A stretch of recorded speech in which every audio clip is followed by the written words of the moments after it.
Assalamualaikum warahmatullahi wabarakatuh. Nama saya Nizar, belakang 015. Di sini saya akan menjelaskan tentang standarisasi jaringan. Standarisasi jaringan yakni untuk menyelenggarakan komunikasi berbagai macam vendor komputer diperlukan sebuah aturan baku yang standar dan disetujui berbagai pihak.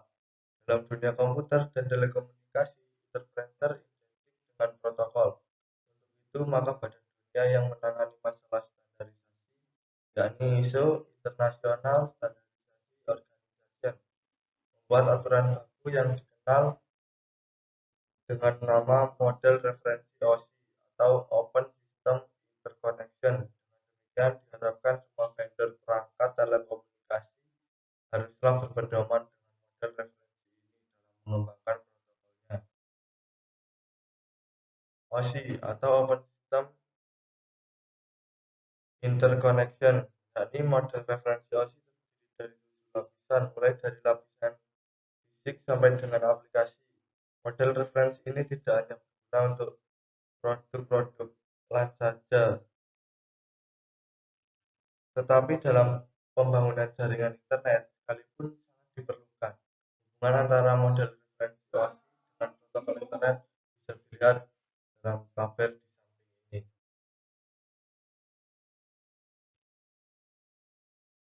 Kemudian protokol yang bekerja di OSI layer, ini terdiri dari aplikasi layer, yakni tentang HTTP atau Hypertext Transfer Protocol, yang dipergunakan untuk mentransfer dokumen dan web dalam sebuah web browser melalui www. HTTP juga merupakan protokol yang meminta dan menjawab antar klien dan server. Yang kedua ada FTP, File Transfer Protocol, yakni file protokol internet yang berjalan dalam layar aplikasi yang merupakan standar untuk mentransfer file komputer antara mesin dalam sebuah jaringan internet. Kemudian ada NFS, jadi Network File System, yaitu jaringan protokol yang memungkinkan pengguna di klien komputer untuk mengakses file melalui jaringan dengan cara yang sama dengan bagaimana penyimpanan lokal yang diaksesnya.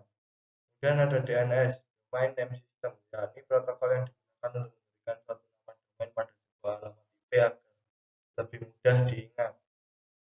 Kemudian ada POP3, yakni Post Office Protocol, yakni protokol yang digunakan untuk mengambil mail dari suatu mail transfer agent yang akhirnya mail tersebut akan di-download ke dalam jaringan lokal.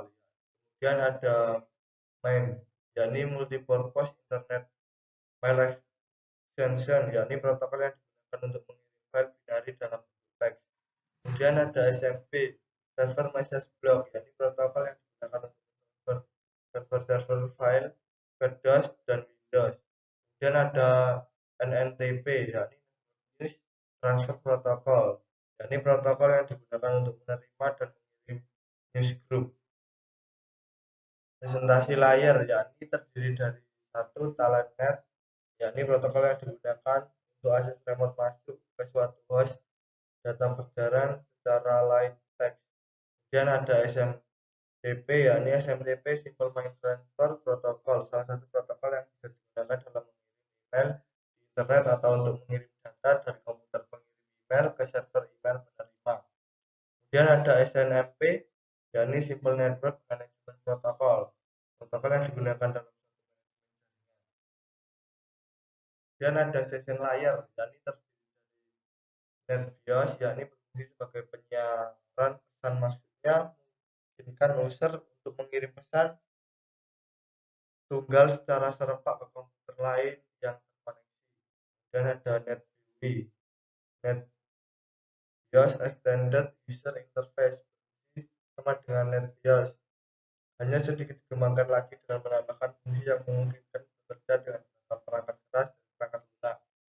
Kemudian ada ADSP, yakni Apple Talk Data Stream Protocol, yakni berfungsi protokol ini memantau aliran data di antara dua komputer atau untuk memeriksa aliran data tersebut tidak terputus. Kemudian ada PAP, Printer Access Protocol, fungsi printer PostScript untuk akses pada jaringan AppleTalk dan untuk mengendalikan bagaimana pola komunikasi antar node.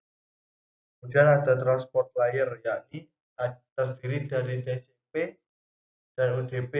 TCP yakni transmisi kontrol protokol, yakni protokol yang menyediakan layanan penuh pada lapisan transport untuk aplikasi.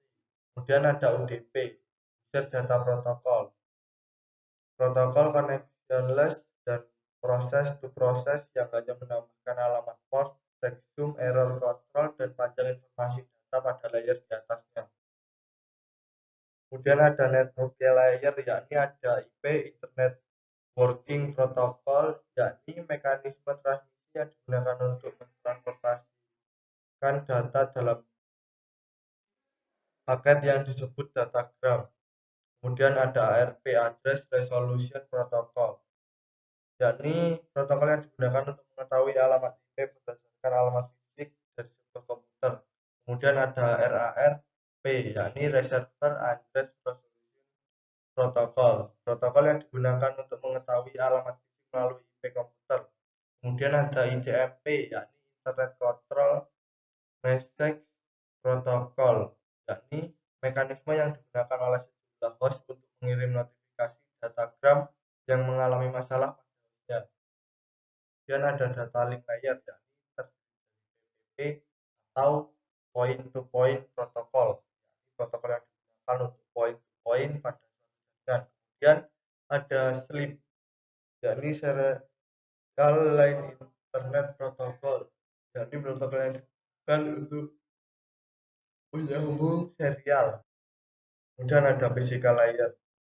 Physical layer tidak mempunyai protokol yang spesifik di layer ini karena pada layer ini hanya mengirimkan byte-byte data. Terima kasih. Sekian penjelasan saya tentang standarisasi jaringan. Maaf jika ada salah kata. Jangan lupa like, comment, and skill cap.